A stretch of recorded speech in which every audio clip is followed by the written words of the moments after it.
Hello, this is Carol from Chicago. Hi, this is Jason from Maine. Hi, Jason. How you doing? Good, how are you? Good, thanks. What's the weather like in Maine? It's absolutely perfect. I don't know, like maybe 73 degrees and sunny and exactly what you want at the end of August. Wow. How's it in Chicago? Well, it's actually, my computer says it's 73 degrees here also. We had rain all morning, and we've had a horrible drought on and off the last 9 weeks. So the rain was really welcome overnight. So it's pretty cloudy, and it's kind of humid out there. So it's not exactly a comfy 73 the way yours probably is. And we're due for some more rain in a couple of hours. Another storm's due to hit us. So Yeah, it is frustrating when you get that stuff, and yet at the same time, you know, when you need the rain, you need the rain. You don't like the humidity in the air, but getting the rain is definitely always welcome. for sure, in the summer, yeah. Yeah, we've been watering using sprinklers, it seems like all summer long, although that it has not been all summer long, but it has certainly been for the better part of 2 months. So it's really nice to actually have rain that registers in the rain gauge. Right.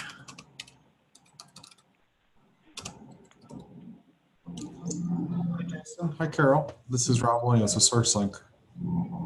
Hi, Rob. How you doing? Good. How are you? Good. Where are you guys located?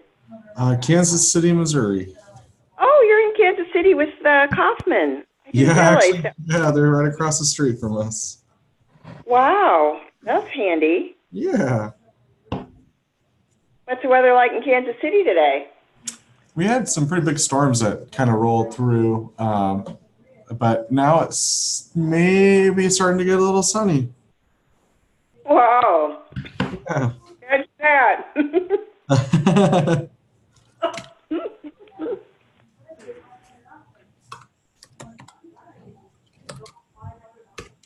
Well, almost on cue.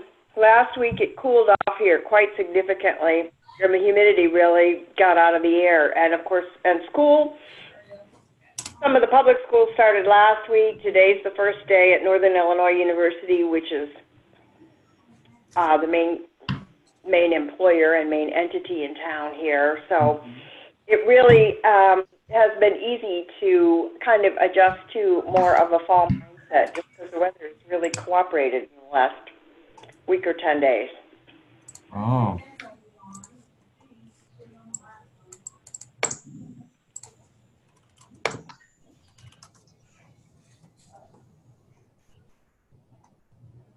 Hi, everyone. Look at all these early people. Oh, my gosh. Is that Beth? No, it's Cecilia. Who's the 815 number? That's Carol in Chicago. How you doing, Cecilia? Good. How are you, Carol? Let me go ahead and put your name down here so people can tell who you are. So I know Rob and Hassan are leading this call, so I'm just here to support. How's everyone doing this Monday? Good. Good. Good. Or Tuesday. Or Tuesday. No. Oh, yes, that's right, Chad. I owe you an email. I'm going to email you later on today. And Jason, I don't know you. We're going to go around and do some introductions in a minute. So come up with a really good story, okay? I'll make it epic. Excellent. I like that. Rob, are you around? Yep, I'm here. Excellent. Okay. So it's 2:01. I'm going to let you and Hassan kind of lead this show. You've got a full agenda for everybody. And I know that chances are people will be joining us in a little bit later. I see Scott is on the call. I don't know you, Scott, but we will look forward to speaking with you. So am I handing it over to Rob or Hassan? Hassan, you want to start? You have a question for everybody or an update, since I don't know that there's a lot on updates, so. I think actually if we could just go around with quick introductions, because there are a few new people on the call, just so we know who everybody is and where they're coming from. Okay, so I'm going to type it in the chat. It's who you are, intro, who you are, where are you calling from? Anything else? And just a little bit about the work that you do, where you're at. Okay, and we popcorn? So I can kick it off, actually.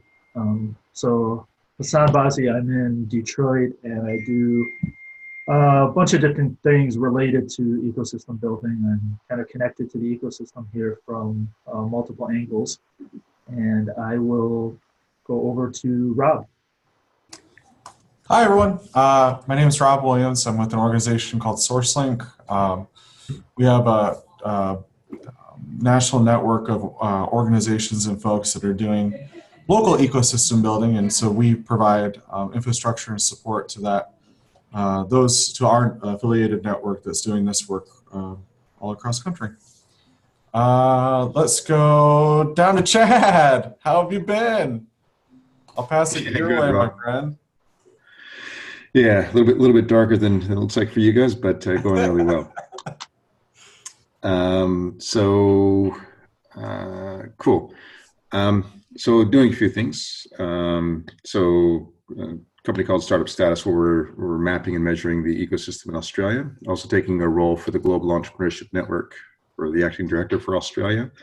Rolling out the Global Entrepreneurship Monitor, where we're increasing the hit count from 2,000 to about 10,000 for the nation, and really focusing recently on, as we talk about sustainability, the role, there's a movement called Collective Impact and Backbone Organizations on supporting especially regional ecosystems.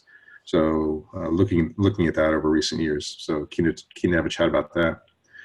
And I might hop over to Carol, just because her little phone icon comes up on my screen. Carol, how you doing? I'm good, and I'm west of Chicago, a long way away from Australia, I must say. I'm about 2 hours west of Chicago in a place called DeKalb, Illinois, but I typically, identify myself just as this is Carol from Chicago because it's just easier.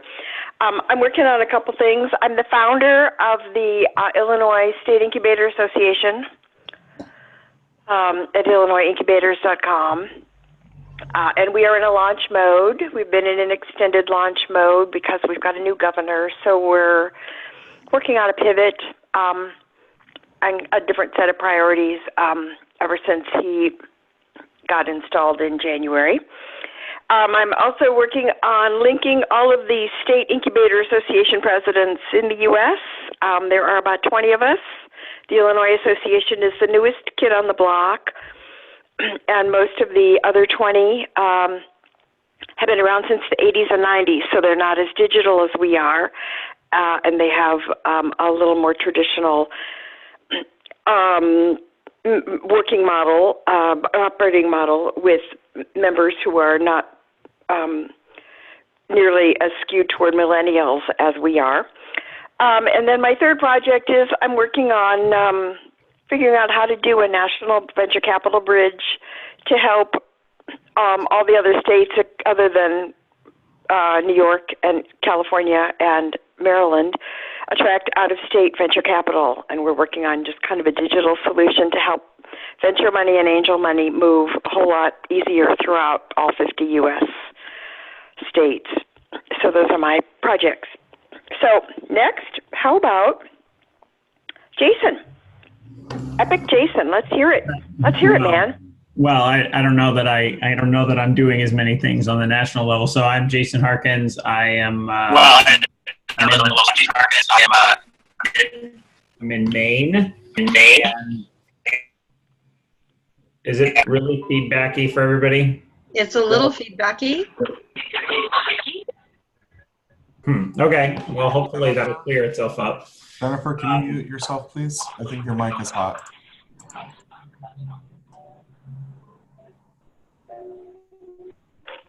Celia, can you go ahead and mute Jennifer Daniels? There we go. All right. So hopefully that's good. All right. So I run a seed accelerator here called Scratchpad Accelerator, which is focused on spin ups and spin out organizations once a year, and then female founders for another cohort. Co-own a co-working space, and generally try and play entrepreneurial ecosystem guy for the whole state, and trying increasingly to connect Maine outside into the rest of the region, particularly through organizations like Kauffman and Startup Champions Network. And I guess I will go to who has not gone, Scott. Greetings. I'm in New York currently for the last 2 years. I've been here for a short period of time after over 25 years overseas in Australia, the Middle East, and Japan. I'm involved with 3 things that are probably related. I'm probably one of the older ones involved with ecosystems, just based on age and some of the places I was involved with these in Australia and elsewhere in the late 80s and early 90s for some of the early work. Number 2 is I'm helped as a co-founder for Sydney Angels and now Westchester Angels in New York, and have been involved with about a dozen incubators and accelerators around the world. Right now doing work with NYU in 2 places, and delivered programs in Malaysia and Africa. One other thing is we're doing a bunch of global good projects in this space, which overlaps significantly. We're helping rebuild parts of the Caribbean after the hurricanes.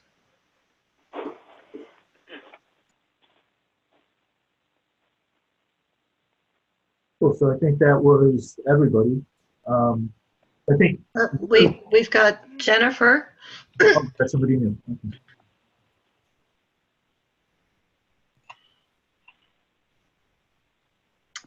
Hi, you guys. It's Jennifer Daniel. Sorry about the feedback. I didn't know that it wasn't muted when it was on. And I missed the intros. I got a call, so I had to mute everybody. But I'm from Detroit, and I'm really interested in, I know some of the things we talked about at ESHIP. Some people even wrote on there, and ESHIP X, and having some smaller conferences. So I'm really excited about what that looks like for us overall, and the possibility of TechTown hosting ESHIP. So excited to be a part of the group. Excellent. And for those who don't know me, my name is Cecilia Wessinger. I'm the eShip community activator focused on ecosystem building practitioners. And I am just the moral support and technical support to the best of my ability for Rob and Hassan, who are now leading up this goal meetup call. So I work as a consultant for the Kauffman Foundation, and I will share the things that I know in that. I just got back from New York, where I grew up, so I was there. I'm glad to see Chad on several calls, and I visited Hassan recently in Detroit too. Rob, I'll be in Kansas City next week. Jason, I'm going to have to go back to Maine and visit you, and hopefully see my friend Martha when I'm up there. So hopefully you're connected with her. That'd be great. That'll be good. And then Carol, I'm sure I'll make my way around Illinois sometime soon too. So I will turn it back over to Hassan. Thank you for leading us. And maybe you want to share a little bit about the new style of meetups.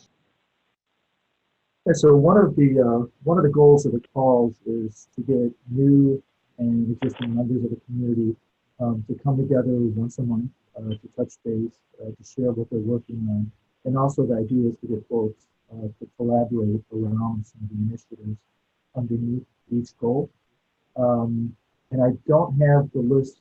So anybody on this call, is there anyone on the call who has worked on any of the initiatives under this goal in the past as part of the team?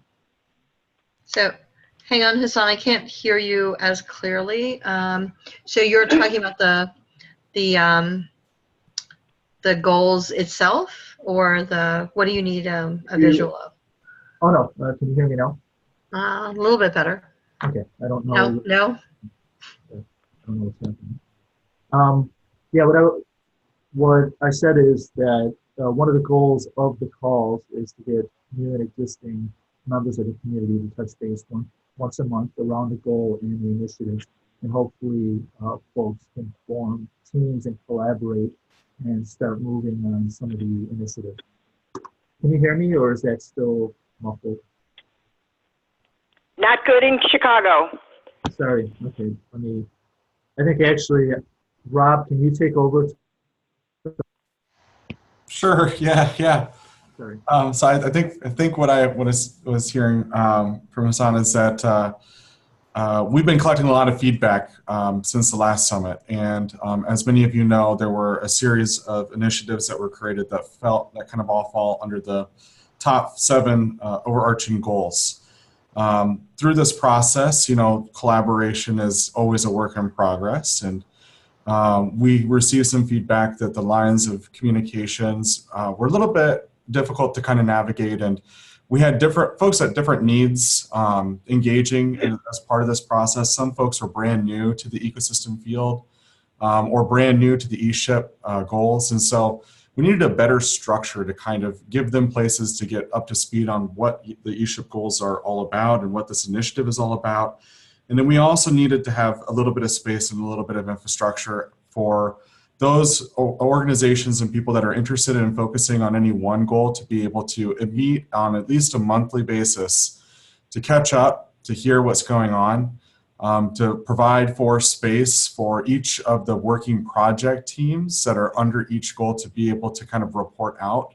And so the development of this process was created to provide pathways and mechanisms to really maximize everyone's time and to really help make sure that we're moving all of the objectives and goals, the initiatives and goals at a good pace with just enough flexibility to kind of keep everything moving forward. And so now we're doing these monthly calls with each of the 7 goals to do, like I said, a little bit of relationship building, but then also to help keep us all in the loop about what's happening with the many different initiatives under each of these goals. Also, all of the project teams then are also setting up their own schedules and their own cadences and meeting as they need for each individual initiative. And so that's kind of happening in between each of the main monthly calls. This is the first such one of these goal calls for Goal 7 specifically. And each of the goal calls will have an agenda beforehand. And then also the ESHIP champion group has been asked to help kind of host and help coordinate the meetings for these monthly calls. So I think that's just kind of the overarching view. Am I missing anything, Cecilia? I think that's kind of in general kind of the approach and why we want to do this. That sounds good. And what I'll do is let me share some resources that you have ability to connect with. So there's a Facebook group for general conversation, and there's a Slack channel, and I will also share the link for the beta dashboard. So basically, this dashboard that, oh, that didn't work out. Hang on. Let's try that again. The dashboard itself is a repository of information. Let me try to put that link in again. And if you click on it, well, what I'll do is I'll share it on the screen. So the community dashboard is a place where you can go and find information. Are you looking at? Yep. Yeah. So on the beta dashboard, there's a pull down of the goal initiatives, and each respective goal has a page. So for instance, this sustainable work lives on a page by itself. It has the description of the goals. If you need to direct somebody here to sign up for the calls, as you've all done. All the prioritized initiatives are listed, and what we're planning on doing is sharing those project canvases, some of the ones that you've worked on, and the current projects will be added. There is a template for anybody who wants to create a new project team to be able to start to fill in, to talk about these things. And then these are the recordings of the past goal calls. So if you've missed one along the way and you want to know what people had talked about, you can always go back and view them. This call, just like all the rest of them, will be uploaded to that as well. On the main page of the dashboard, you will see if you're interested in any of the other goals that you're able to sign up for them. It has the cadence of the calls. The other thing besides the 7 particular ESHIP goals is storytelling, because we found that storytelling is basically infused in a lot of the work that we do. It's our way of conveying the importance and the things that are going on around this work to everybody else. There's a link for the Facebook page. There's a link for the Slack channel. And the Slack channel is a really good place where you can discuss with people some more things in depth. And then as we form project teams, there'll be more information on the project teams that are formed. And if you have any questions, all the newsletters that have come out from Kauffman will be added to this page. It's a little stagnant because we've had a whole summit and everything along the way, but this is for you to use. If you have any questions, on the dashboard itself, there's an email address, and the email address to reach Christina and myself is eshipgoals@gmail.com, and that goes to both of us. So eshipgoals is just a generic email address that lives outside of the Kauffman world, and Christine is my counterpart, and she's involved with the national resource providers. So organizations like Jen or SourceLink fall under Christine. So she works with the organizations, and I work with the individuals in particular. So like Carol, I don't know if you've had connections with Charles over at NBIA. When you talk about incubators, NBIA is probably the big organization that everybody's connected with. And so if you have questions about that, or Charles or whoever, Christine's your go-to for that. So anyway, those are the tools. And then I know that part of these calls, as Rob and Hassan mentioned, is to give an opportunity for peer learning. So the first 15 minutes or so, we're hoping that each respective project group, and if I have anything to share from the Kauffman side of things, I'm happy to share those updates and give everybody a chance to update. And then the next 15 minutes or so would be an opportunity to do more peer learning and an open discussion about topics related to this work. So that's what the call would consist of. Is there anything I left out, gentlemen? No, that was great. I've done this once or twice. Carol, can we get we've got some newcomers on today's call. Can we get at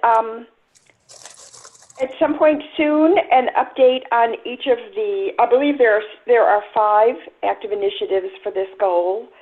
Although I believe the 4th one, the job description, those of us who were on that one believe that we've taken that as far as we could. So I think that one is on pause for going forward, unless something's happened that I don't know about.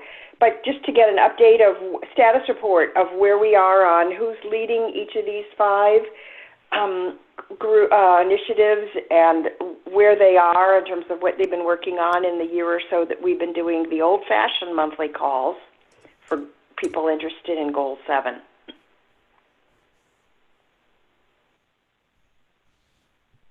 So one of the things that I want to mention is, I know, Carol, that There's a group of people that have started on some of the initiatives and created a project canvas around some of the work. I also want to share that, you know, the prioritized initiatives, the 30 prioritized initiatives are simply prioritized, but they were voted up and down by the community. So there have been over 130 initiatives. When we talk about solving for 7 ESHIP goals, it's not just the 30 initiatives. It's not just the 130 that were initiated. There's lots of opportunity for work out there. And so if you have energy behind anything that fits under that goal, there's no reason why you can't create a project team and share. The whole idea of sharing is to create some form of alignment. And as Carol was speaking to, the idea of visibility and alignment so that we don't run over each other and we're maybe not working in those dreaded silos and kind of duplicating efforts, and so this will hopefully create an opportunity to work more in tandem and complement each other's work. So when you talk about hang on, I have a visual for that too, because I found it's easier to share that visual.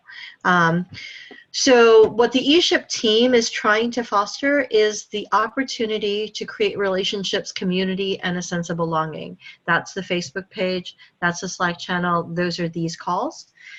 With that, we're hoping that with the communication, there's more visibility, and that's what we're striving for. We can help with a little bit of coordination and alignment, but the reality is the rest of the coordination and alignment really comes from the community itself. And that mass collaboration, which is the golden egg, right? That's the one that everybody wants to go for. That's really up to the community. So the more we can create that relationship and start from the ground and we build up, that's what we're working towards. So if you have something that you'd like to share on some of the projects or discussions that you've had, Carol, why don't you kick us off? Well, I was on Initiative 7.4, which is a job description.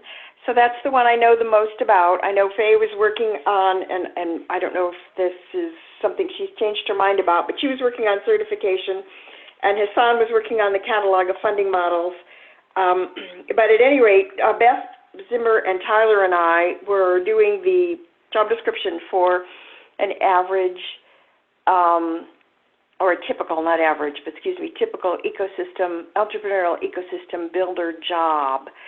And we talked about a next step possibly being to brainstorm many of the possible job titles that would all then just be kind of alerts to help communities who were thinking about hiring or establishing this role in some way or the other, either from within or hiring from outside their current staffing group, to kind of help move them forward on what kind of job description elements they might consider and what kind of job titles are commonly used by a lot of ecosystem builders. And I think where we stopped our work at some point before the Kansas City Summit, was we didn't get to the place of brainstorming very many of the possible job titles. But we did get one job description that I know of on file, and then I saw another one that Annika Horn submitted to all of us via an email to consider. But I'm not sure that officially got incorporated into the initiative file that we created late last winter. So that's all I know about the 5 initiatives of Goal 7.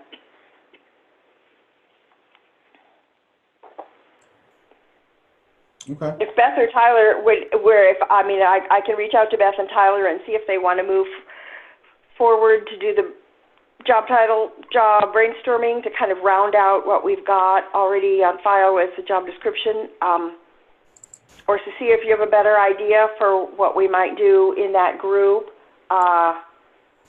to kind of try to complete our work and get some closure on it so that we're then all have energy and time freed up for other project teams. So in the sharing of these current project campuses, and we'll when I talk about the ESHIP team as far as Kauffman is concerned, that's Andy Stoll, Lauren Higgins, who's working on the playbook in the marketplace, myself and Christine, as we discuss and work out how we can share the project campuses that were created at the summit and the commitments of the people that were working around them, and then anything else that preceded. We will be sharing them on the dashboard, probably in the Slack channel, to create some added level of privacy. And the only reason that privacy is an issue is because it has people's email addresses, and so we don't want that just out there for the universe, but to really be engaged with people in the community. And then the Facebook page, I'm hoping to be able to upload all those project canvases without the names so that people can see the things that we're working on. Does anybody have, and let me just share the fact that, you know, this is the first time that any of us are really doing this on this kind of scale. So if anybody has any experience, Scott, Chad, in the work that you do around large community efforts, that you have best practices, we're all ears. We're all learning along the way, and this is kind of our first pancake. So is everyone familiar with the first pancake idea? No, tell us that. Okay, well, Scott's laughing, so I'm going to have him share.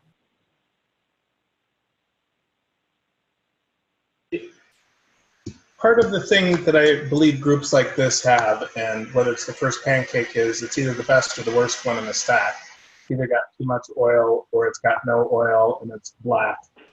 So it depends on who's cooking in our house as to whether it's good or bad.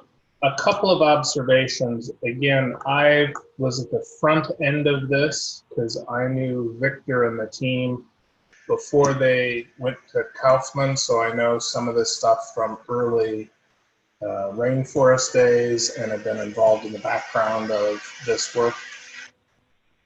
I've been involved in some projects from Colombia to Palestine to areas in the US that are regional ecosystems. A couple of observations that I found make them slightly easier. And I'm going to compliment or do a shout out for somebody that I know more indirectly than directly. Is Chad's work for his dissertation and his work in Australia has mapped through a really diligent effort of collecting information and looking for patterns. And there are some guides before the patterns to make it easier to collect information, but the marketplace speaks, and not all marketplaces are the same, even in a country. So when you're collecting the data to share it, like best practices or job descriptions, what works in Perth doesn't work in Tassie. And therefore, we need to be very conscious that it's not the method to circulate, it's a method. And there are contextual adjustments, just like making pancakes, if I use your analogy. If I have a 5-year-old, making a plate-sized pancake isn't ideal, but making a pancake that's very small, silver dollar size with a couple of ears gets their attention and they can eat it.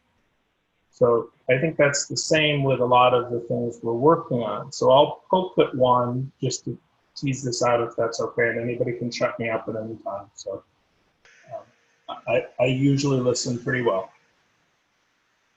I think that we have two missions. One is to collect within category 7 best practices. Now, we don't know what the best practices are initially, so the first thing we have to do is collect them and rate them based on some methodology for each of these sub-items that I think there's 6 of. The second thing is, if we're a repository, we're not very helpful. That's a library. What we need to do is get it out and get it to people that are users, practitioners, not theologians, and get it into the marketplace so that there's people that can start using it, giving us feedback. That's how it'll become a better practice, in my view.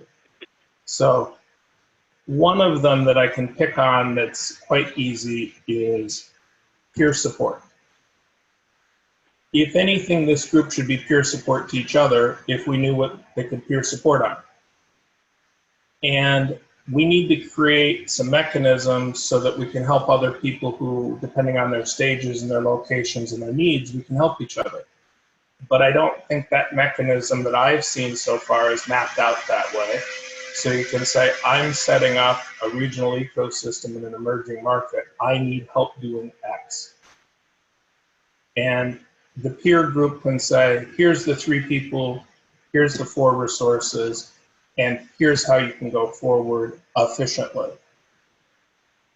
That doesn't mean that's your roadmap. It just means these are the people that have already bloodied their nose doing it before. Take advantage of that rather than repaving the road yourself, local materials, and suffering. So there's my first pancake. I like that. Rob, what do you think? I think that's great. I don't have anything to add. That's great. So I'm curious, Chad, since you got brought up in the conversation, what do you find is if you were to initiate some conversations going forward, because I think the idea for Hassan and Rob is to help curate what that learning part of the conversation is. You know, where we do share all the things that are going forward, as Carol mentioned, because we want to know where we're at, but an opportunity to learn how things are working or what's not working, and then maybe brainstorm some ideas around how we get the information out and not create it as a repository. Because you're right, Scott, all that information isn't worth much if nobody's going to use it, right? So to find out what the best avenues are. Yeah, cool. And good feedback, and thanks for that, Scott.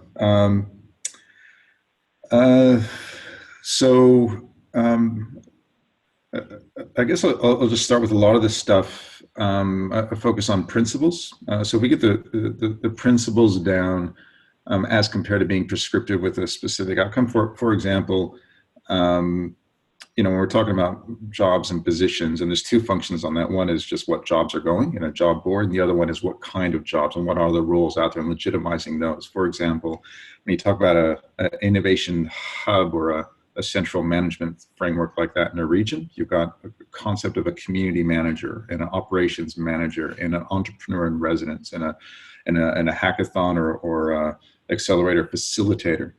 And these are all roles that they have. Now, sometimes those are tied up in a single position, and other times they're distributed across, and sometimes they could be done by the economic development manager in a local government, or it could be done by somebody hired specifically, or it could be done by your local chamber of commerce. And so how do we, you know, as Scott said, it's different for different regions, much less across America versus, Perth to San Francisco. So how do we get down to core principles? And as an overarching group like this, how do we then share those principles? And we're not going to get that right. We're going to be too prescriptive at times, or we're going to be too vague and open. But I think that the biggest thing is to also then publish, eating our own dog food as far as this lean startup stuff. Just getting out there. It's one of the things I do with my map. I publish it and it's wrong. And man, you should see the feedback that comes back and says, Chad, where am I on the map? And this taxonomy is wrong and all this kind of stuff. And I think, great. And within about, a week or two, it's fixed. And then tell me what else is wrong. And so I think within this, as we look at the different ones, it's just getting a bunch of people much more clever than us sitting around a table to say, okay, let's think about funding models and how we present those, and then come up with 3 and publish them and realize there's supposed to be 5. But also then, as I mentioned, when you come across principles, and then what happens is you get people like Rob and SourceLink and other frameworks that say, well, we can actually commercialize that and we can create a sustainable way of delivering that. So we create the so scaffolding which allows them to do that. So that's generally an approach.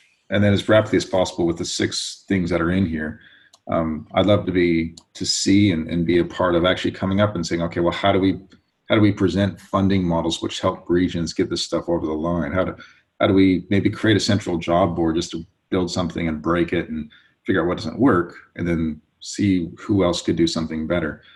How do we train the trainer models with ecosystem builders? And then see what kind of certification might evolve from that and try it in one region. There's a good model here called Startup On-Ramp for a pre-accelerator model, which is going to regions on a train the trainer model, and how do we share that work? And what are 3 examples we have in the US of stuff like that? Again, entrepreneur-led economic development certification. Let's certify someone and just see what that looks like and see if we can break it. So that kind of approach is something I'd be looking at. And one other thing I'll just mention briefly is how do we then do large-scale community building, things like this? And I'm keen to explore that. I'm trying to do something similar with the Global Entrepreneurship Network role in Australia. Like, I've been handed that, and I'm like, well, okay, well, how do I build a large community across the nation? So keen to work with you guys to figure out how we do that as well. Excellent. I know, Rob, you and Hassan have talked about some other things that you want to cover. So before we take the train totally off the rails, I want to throw it back to you two to make sure that we cover the agenda items that you had. No, I think this is fine. It would be helpful to hear where everybody is with all the other items. So I think that there are 6 of them. So I do think that it'd be nice to, I can give you just a quick update on 7.4, because that's one that we're working on right now. And so we're working on the entrepreneurship-led economic development certification. I think we've got the right players on board, and we're just waiting now for the final word on funding. But I anticipate before the end of the year that we'll begin working on a formal certification program in partnership with IEDC that will be one of what we hope are many training opportunities and certification opportunities for the field and for ecosystem builders. And I don't know if anyone else has an update on any one of the other 7-point items, but I would like just to hear kind of an update on where everyone is with those that's involved in those. Hey, Rob, can I just ask a question on 4 for a moment? Yeah.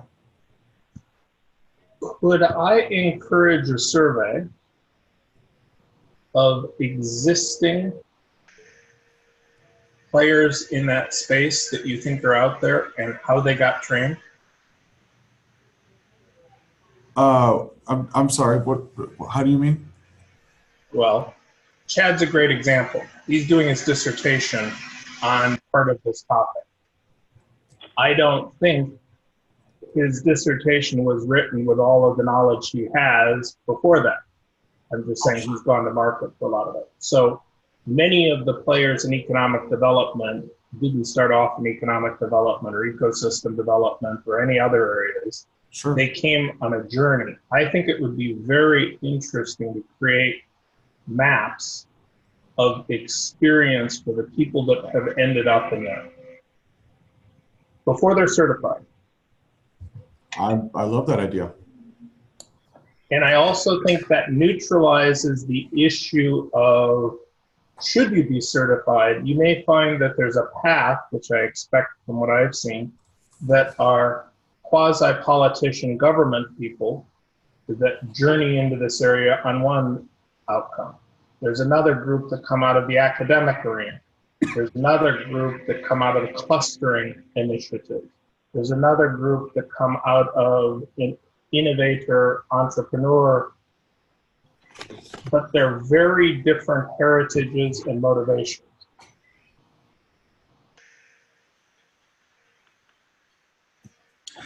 Scott, that's a really interesting point. It's something that's been here in Australia has been, I don't know if bothering me is the right one. I'm observing the flavor of the ecosystem depending on where they're from.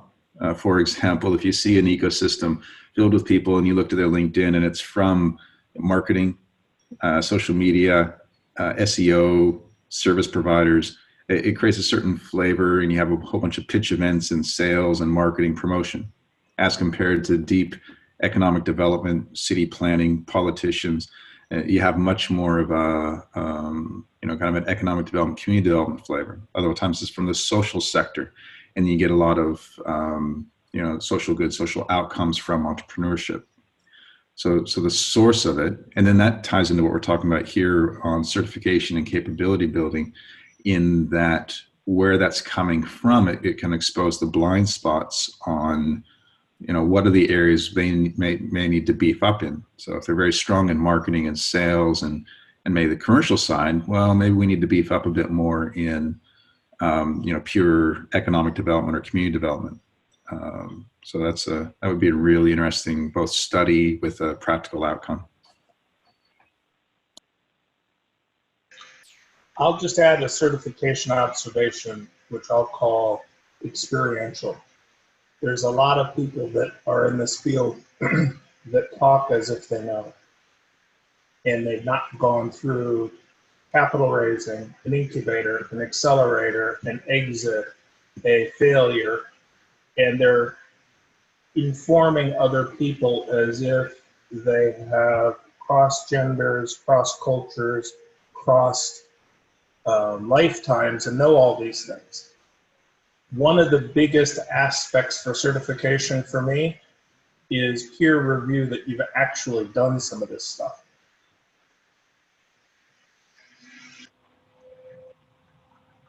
It goes to your street creds, right? So.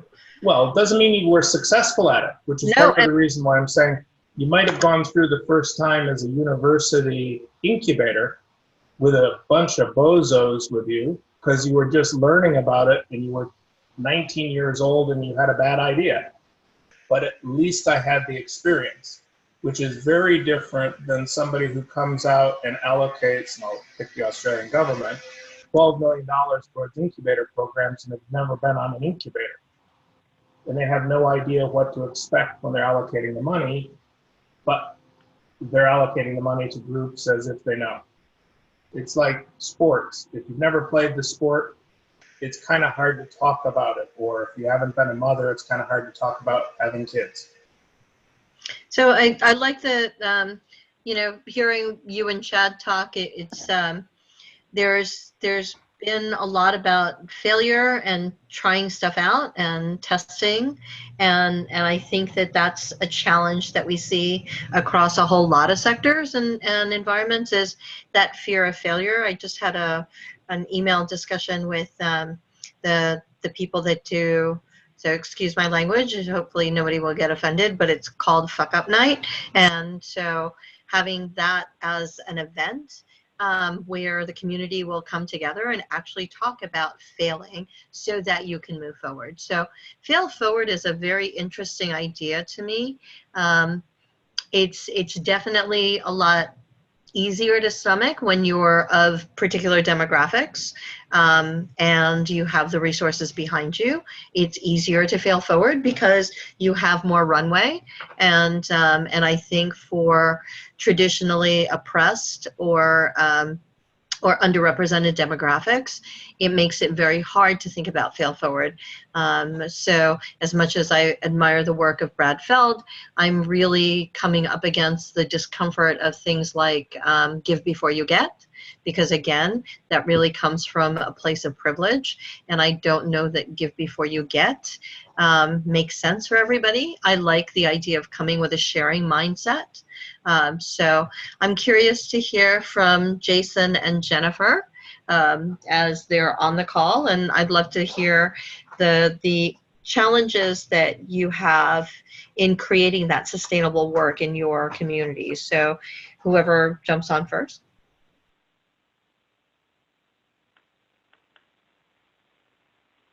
Hi. So yeah, I was nodding my head as you were talking, and I was like, oh yeah. So in Detroit, that's one of our huge challenges, where we have a significant set of our population that is functioning illiterate. We're dealing with water shutoffs. We're dealing with people being removed from their homes. And I run the student entrepreneurship program on campus, and I often have to do some and their privilege of them thinking that, oh, you're going to create 200 businesses. And I'm like, yes, but we also have a food pantry and a clothing pantry on our campus. And so those are challenges that we have to work with. So I think one of the biggest things that has worked in building this ecosystem for me and some of my colleagues is storytelling. Storytelling helps, and also the connectivity. I specifically moved the student entrepreneurship program onto the Tech Town part of campus and away from the main part of campus because it was very insular, and some of our faculty who come with privilege just assume that there was even a privilege to walk into a building at any given time and demand help, when we know that in ecosystems that you have to be willing to share and be participative and offer help in order to receive it to a certain extent, no matter what that looks like. So just sharing those stories with people and reminding them and doing some level setting has been extremely helpful in the community that I'm in. That's great. Are you at University of Michigan? Wayne State University. Wayne State. Okay, excellent. Jason?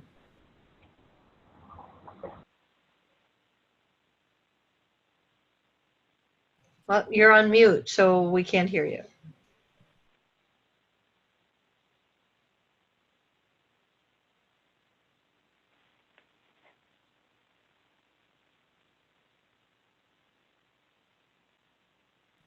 Okay, we might have lost Jason. Okay.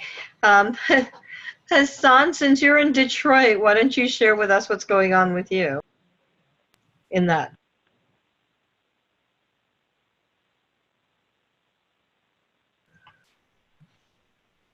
Hassan, can you hear us? Okay. Now, or can you hear me?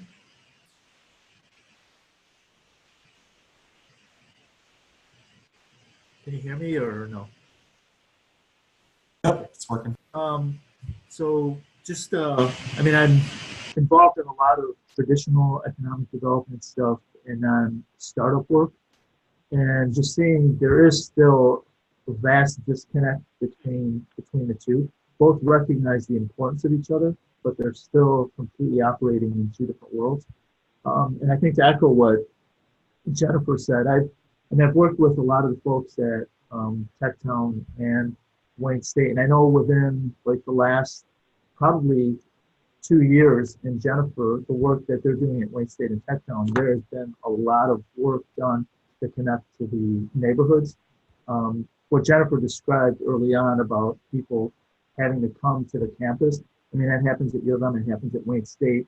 And it's intimidating for people it's even intimidating for students to navigate the campus, let alone for people who are not connected to that, people who don't come from privilege.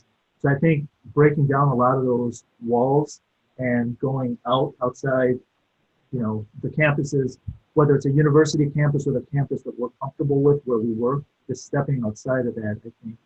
So that stuff is starting to happen in Detroit, and there's now more efforts to connect to the neighborhoods, where a lot of the work in the last 4 or 5 years has been really focused on Midtown, on downtown and the financial district.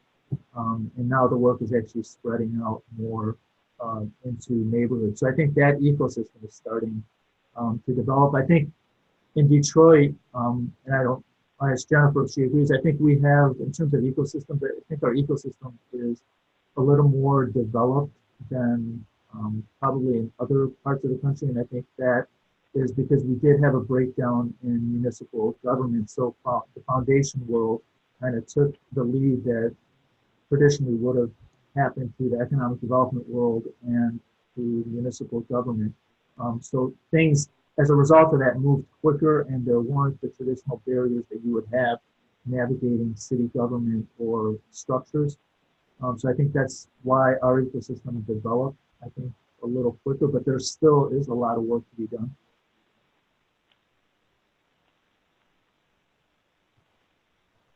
So Robin, Hassan, do we want to talk about some topics for upcoming calls that that we can work on? I think there's a document. I'll share it in the Slack. I think that would be good. Before we jump to that, are there any other project updates from the initiatives that we need to just share with the group? Or anyone working on any one of the specific initiatives that hasn't had a chance to share just a brief update about where they're at? Okay. Yeah, then I think it would be great to discuss topics for future calls.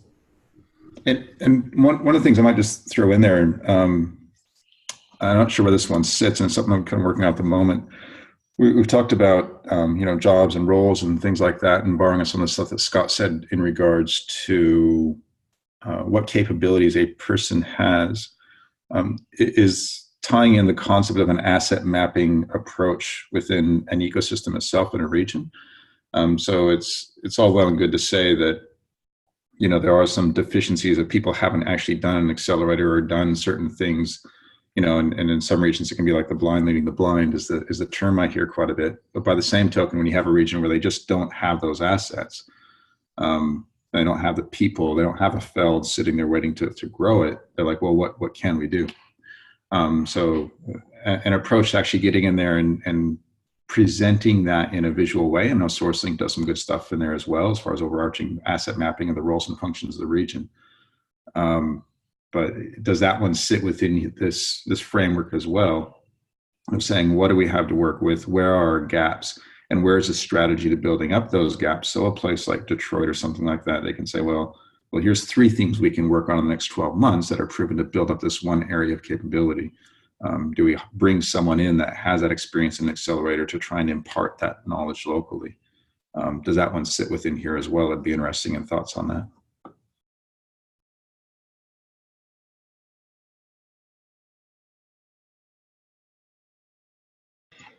I think there's a lot of conversation on interdependencies as well. So as some of you have been on other calls, you talk about where does this sit? It's the language around job descriptions and all of that. We were just talking in shared vision about the commonality, the common language and the terminology that's used, and how we need to have some common language. But and Peter Kritikos was talking about his workforce entomology, which I'm happy to share with everyone if you've got any interest. It's the way that they use the terms is so different in a gig economy as opposed to the traditional economic development model. So it's really hard to think about the language around the job descriptions that we're so used to. And when we come up with new professions, and we point to project management a lot, because project management is a relatively new profession, but now has certification, accreditation, and things. And so one of the things that we asked or talked about on a previous call, not on Goal 7, was maybe trying to find somebody who is involved in creating the structure or the scaffolding around the profession of project management, and say, so when you created this profession, which now has all those things that a professional career track has, how did you do that? And so if anybody knows anyone who is involved in that, please let us know. So Scott, I know you've been around this work a long time. What has been the big hurdle to overcome in trying to get traction and grow such a nascent field? Interesting question. A couple of observations so they provide some context. One of my mentors was Bill Miller, who died a couple years ago. He was in his 80s, and he was one of the professors at Stanford and the previous chairman of SRI. And he was the person through his contacts that helped us bring clustering to Australia 20-some years ago. So there is at the root of this a diffusion of innovations issue. It takes time for new items to get into the market. It is not about logic. It's not about having a job description and saying, I must have one. There is a period of time things take, and the work of Everett in this area of diffusion of innovations is a very worthwhile and powerful work. They've got a couple of books on this, and most of it's online, but you can see in case studies quickly the model for diffusion. The second piece is that the biggest driver is not rhetoric, it's challenge. So where I differ with people is normally there is a lot that should be discussed in this area, but what's important is what changes it. And I would say we identify in category 7 2 challenges we want to really crack this year and only focus on those. The rest of it doesn't matter. And you can put stuff in buckets for it. You can, accumulate it, but we will leave an impact because we step above the rest of the group. And that's what economic development's about. It's not about getting 100 people to talk about the right thing. It's about people fixing the thing that needs to be fixed. And I've lived in Detroit twice. There are some of the most talented people in the world there. They're making glasses that are made out of recycled bottles and shipping them around the world. They don't get enough credit for some of the things they do because they've got something that promotes all the bad stuff of Detroit, which seems to swamp it. But I would pick that this group and other groups will be more impactful globally by picking a challenge and ringing the bell and getting people to focus on it. Events are great. Discussions are great. Updating each other is great. But if we're about advancing the goal line or getting across the goal line, that's what I think economic development and ecosystems are about. And it's a global challenge. There's a gestation period for every one of them.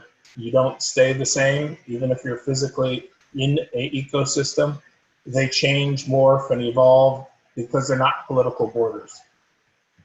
So again, sorry, I put some extra oomph in there, but there are 2 things that I've learned the hard way is having the most knowledge does not win.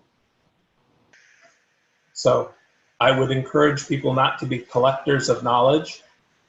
And 2 is helping other people surpass or get over tackling a challenge is the game.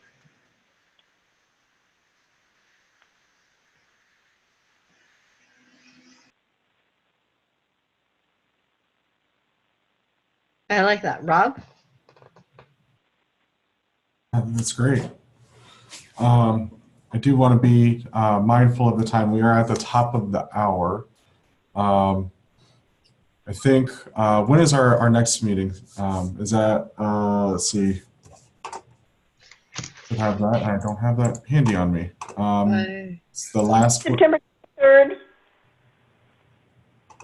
September. Yes. Thank you, Carol. 23rd. Mm-hmm. At 2 p.m. Central. No, I think this is great. I think we've got a lot of things to think about between now and September 23rd. I think we need to continue these conversations through the through the Slack channel, through the Facebook group, through all those platforms, and then plan to regroup on the 23rd.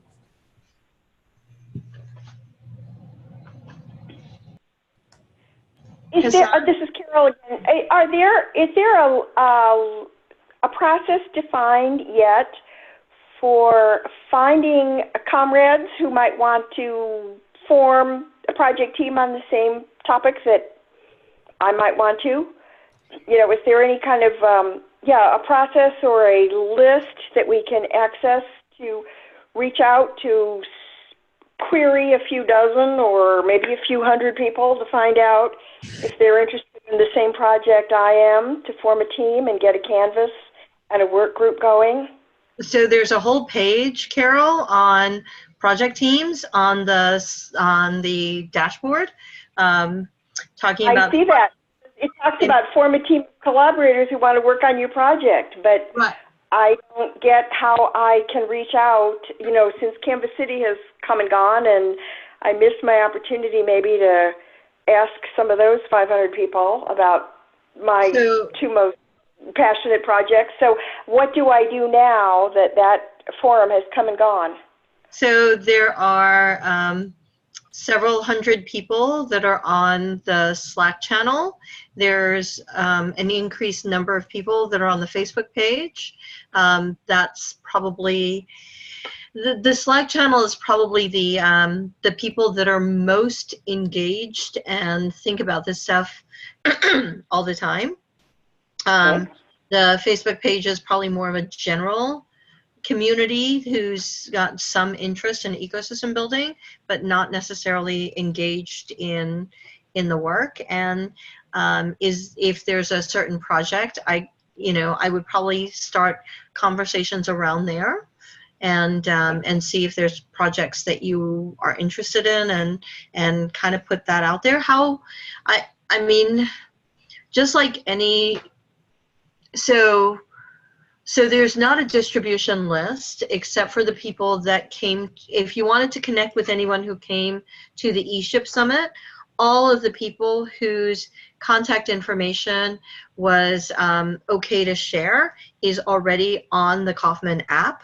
So if you have you can go to the app, it's still active, and all of those people's contact information is out there, and you can still use it. The app is still on and active, so you're able to utilize the Kaufman app from the ESHIP Summit to connect with everybody who was at the summit who wants to share. So there's an activity stream where you can just chat, and there are people who joined, and you can have discussions that way too.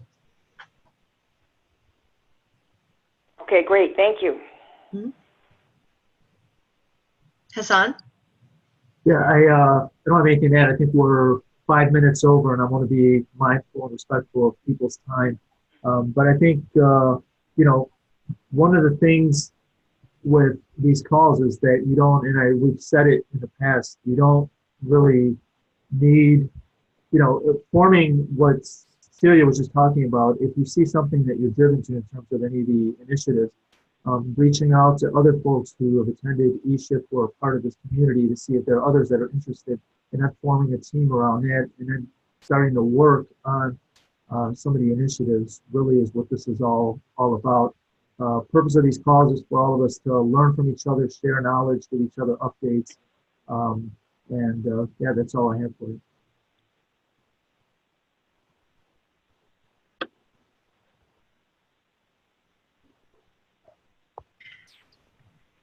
Okay, so I guess we'll sign off. And is there like a one word that you want to leave the call with? And that's a good way to exit. So I will call on Carol. What's one word you'll leave us with? Sparkle. You want to pick somebody? An exhortation to sparkle with what you do.